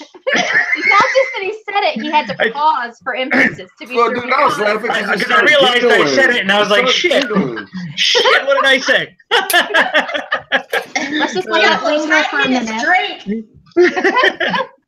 So there's the mausoleum as it was in my front yard. That's what I want to make where people can go, or the trick-or-treaters can go in. And it's an in-progress picture because the pillars have the robed milk jug skull things on them. But anyways, the doors are just plywood. I think I posted a picture last year of another in-progress pic when I was doing them on Hunter's Hangout. But I like to post stuff like half done. I don't know. Anyway, so the patina is just like a patina, like green paint. I just used, I didn't water it down or anything. I just kind of dry brushed it, like 5 layers or something like that. It took me like all day. So, I gotta say, all the doors that you have are like centerpieces. Dude, everything pops out. I love this coffin, the discolorations and stuff. I love that shit. Yeah, that was super easy. I just left them outside for a couple of years. That was natural talent. Massive patience for these. Yeah. Well, when it comes to like the front doors and stuff, I figure that these are the things that people are going to see during the day. So I want them to look at the best that I can make them. The same with the asylum facade. So I put a lot of detail into that. Like inside the haunt, I don't go as overboard because it's going to be in dim lighting, and if we're doing our job and scaring them, they're not going to be looking at too much of the detail on the walls and stuff like that. So yeah, I like it. Yeah. So this is my morgue scene. I painted these bricks pretty much the same as I painted the asylum facade. It's just they were gray one year for a different haunt. Like the first year I did it, they were just gray, and I don't remember what the hell we used them for. So I just went over and like hand painted all those bricks on there. The morgue doors are actually 3/4 inch plywood that I ran through the table saw and screwed them on the wall there. But that made them really heavy, so I wouldn't recommend doing that. Oh, and the only store-bought prop that I had in the haunt was got some of Jesse's foam, and they would have been so heavy. Right. I never find the good stuff. So we had a body on here basically that was covered in a sheet, and then it was motion activated, so it would like slowly sit up and make noise. And when we had enough actors, we'd have an actor pop up from behind here too, or out from underneath, like swipe at their legs and stuff. And so that was the morgue. Oh, and that stuff is called, I don't know if it's called erosion cloth. Hey, I see you. Like, I don't know. He looks like he got caught doing something. He's like,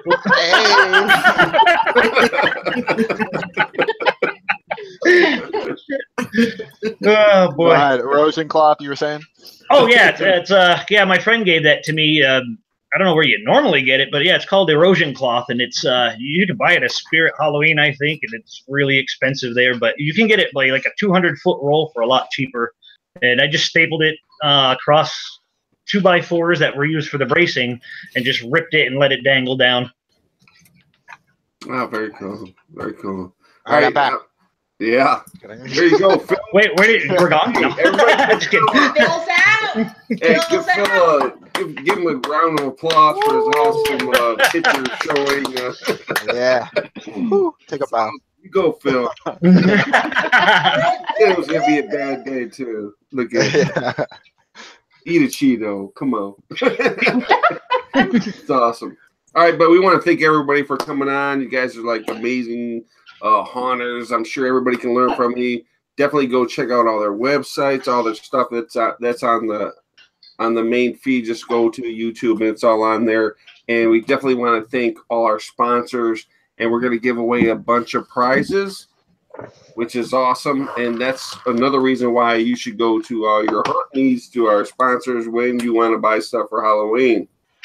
Definitely. Yes. And Jamie, I definitely want to say that you forgot to show the hauntershangout.org and tell them all about that. Well, but you know what? I have plugged it all through the show, so I think we're good. No, that's good. I think you should explain it. You did so much work on that. I think you should explain it. Okay. All right. Well, let's give away some prizes first. No, okay. Well, okay. Do that first. Okay. So I don't have the graphic. You're gonna get it now. Here we go. Hold on. I don't have the graphic. So you'll have to, Phil to the rescue. Hold on. Hold on. Phil to the rescue. Phil, you go. Phil, Mary wants to know where your pictures are from Trans World. Somebody awesome named Mary. I don't know if anybody knows her. You know who we're talking about. Scary Mary. Yeah. She said you took some nakies. Ooh. Oh, did I? Oh, geez, I didn't know that one. No, I totally made that shit up. Wow. All right, well let's put these pictures up instead of the. There we go. There we go. All right. Okay. So if you go to visit hauntershangout.org, make sure it's .org. .org. Right .org, yes. then you can see over 1,000 different tutorials for all things that you could possibly think about that you might possibly want to build for your haunt. And you can also upload your videos of your past haunts for people to see. You can add your Facebook pages. You can add your YouTube channels. You can do all sorts of things. So if you're not on the hauntershangout.org, you're just not cool. So get there. Be cool. Totally stop. Right. And plus every vendor that is a vendor that somebody is on our page. That's right. So if you want to shop, go there. Find your stores. One click. Hey, go visit. 1,000 tutorials. What more can you ask for? There All right, now we're going to get on to the prizes. Let's do this. All right. So this is the part of the night where I butcher your names. You're welcome. Okay, so the first prize of the night is this awesome mask from Face Factory FX, and it goes to Sammy J. Overstreet. Yay! All right. Right. All right. Now the Perfect Storm from Fright Props goes to Joe Klein. Woo! All right, Joe. Right. Then the free SFX library from Sinful Audio goes to Crandall McKee.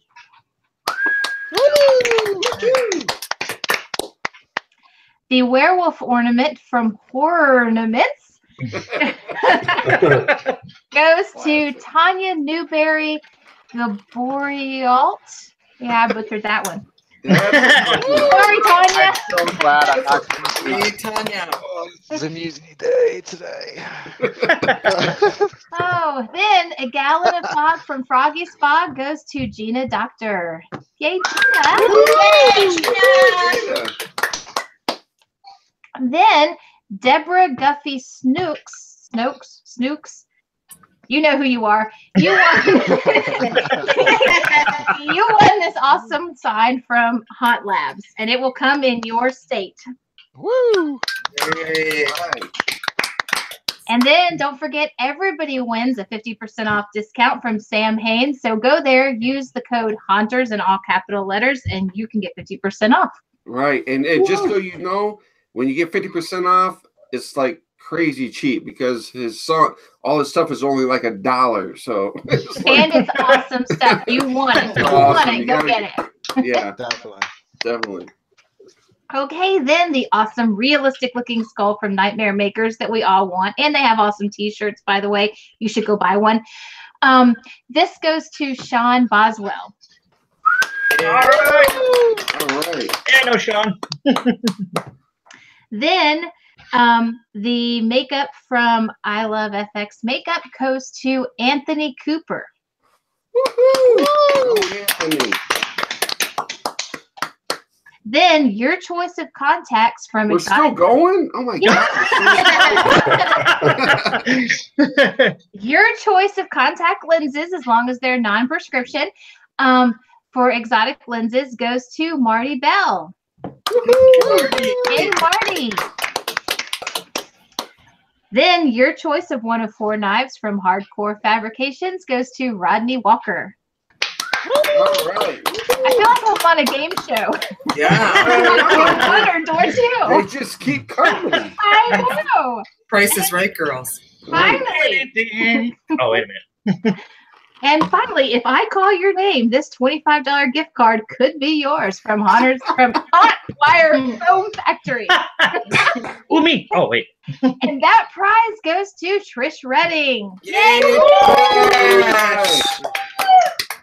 Love Okay, Trish. so if We all love your name, Trish. yeah, I know. If I called your name tonight, then please send me a private message and I will get back to you maybe tonight, but most likely tomorrow because it's late and I'm tired and I'm drunk. So tomorrow I will hook you up. So contact. And if she didn't call your name, you're a loser. And if you want to hurry things up, if you send me your address and phone number while you're at it, we'll get this thing going. So congratulations to all of our winners. Everybody message Yes, Jamie tonight. That's congratulations. awesome. Hey, and Just And don't you can drunk dial message me me anyway too. just to say hi. I'm okay with that too. right, I'm just gonna go blow up your messenger right now. right. And you guys, like all our sponsors, like they go out of their way to give us prizes to give away every show. So definitely make sure you give them some props and like go to them for all your haunt needs and And thank for all the guests for coming on. You guys were awesome. You had a lot of info to give us. All your pictures were great. And it was funny that like all your haunts all had something different to bring to the table. So we want to thank you guys for coming on, and hopefully we'll see you again on Haunters Hangout. Definitely. It was a lot of fun. Yes, thanks so much. Good night. Night. Guys. Bye. And thanks, Jen from Jen's Haunts. Oh, yeah. You're never going to have me on again.